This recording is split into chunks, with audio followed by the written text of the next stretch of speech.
मानवी जीवनातलं जर तुम्ही बघितलं, अवेळी जेवण असेल, अवेळी झोप असेल, तर चेहऱ्यावरती जसे पिंपल्स येतात, सेम त्याच पद्धतीने ते फ्लावरच्या स्किनवरती आपल्याला तो परिणाम पाहायला भेटतो. नमस्कार शेतकरी मित्रांनो, आपण या ठिकाणी फ्लावरच्या प्लॉटमध्ये आहे आणि सध्या फ्लावरला चांगलं मार्केट आहे. मित्रांनो, मार्केट चांगलं असताना बऱ्याच शेतकऱ्यांचे फोन येत आहे. बऱ्याच शेतकऱ्यांना पडलेला प्रश्न आहे की फ्लावरवरती वेगवेगळे डाग पडत आहे किंवा साबुदाण्यासारखे होतात, फुटतात, त्याला केस येतात, असे बऱ्याच काही प्रश्न म्हणजे समस्या माझ्या शेतकऱ्याला पडलेल्या आहे. मित्रांनो, याच्यासाठी काय करावं लागेल? सगळ्यात महत्त्वाचं हे काय येतं हे आपण पाहिलं पाहिजे. मित्रांनो, हे याचं कारण आहे की त्याची साधारणतः 3 कारणं, कमीत कमी 3 कारणं आहे.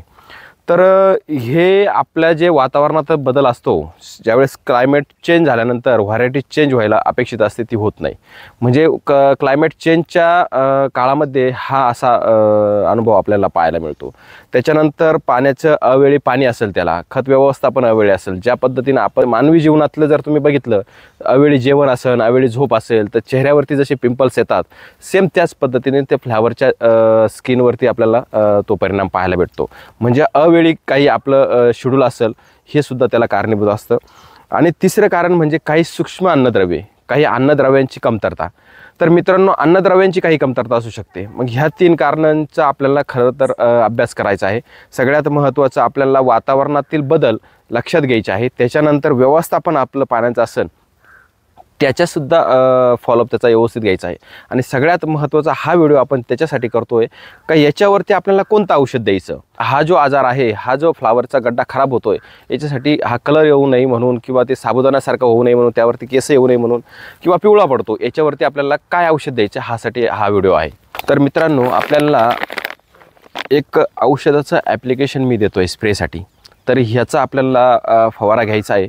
आणि हा फवारा घेताना साधारणतः आपली फ्लावर 100 ग्रॅमच्या आतमध्ये असली पाहिजे. 100 ग्रॅम असल्यानंतर हा फवारा घ्यायचा आहे. कारण काय होतं, ज्यावेळेस आपल्याला हे परिणाम दिसायला सुरुवात होती, त्यानंतर लोक स्प्रे घेतात आणि ते कंट्रोल असं अपेक्षित असं कंट्रोल त्यावरती मिळत नाही.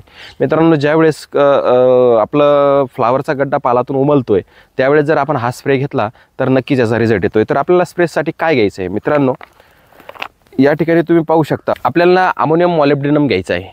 अमोनियम मॉलिब्डेनम हे साधारणतः आपल्याला 100 ग्रॅम 200 लिटर पाण्यासाठी वापरायचं आहे. त्याच्यामध्ये आपल्याला बोरॉन घ्यायचं आहे. बोरॉन हे आपल्याला साधारणतः 1 मिली 1 लिटर पाण्यासाठी वापरायचं आहे. आणि याच्यासोबत आपल्याला एक खत देतो आहे मी, 13-0-45. हे खत साधारणतः आपल्याला 1 किलो साधारणतः 200 लिटर पाणी याचं करायचं आहे. ह्या तिन्हींचं ॲप्लिकेशन आपल्याला स्प्रेद्वारे द्यायचं आहे. मित्रांनो, आपल्याला कोणत्याही प्रकारचा फ्लावरवरती डाग पाहायला मिळणार नाही.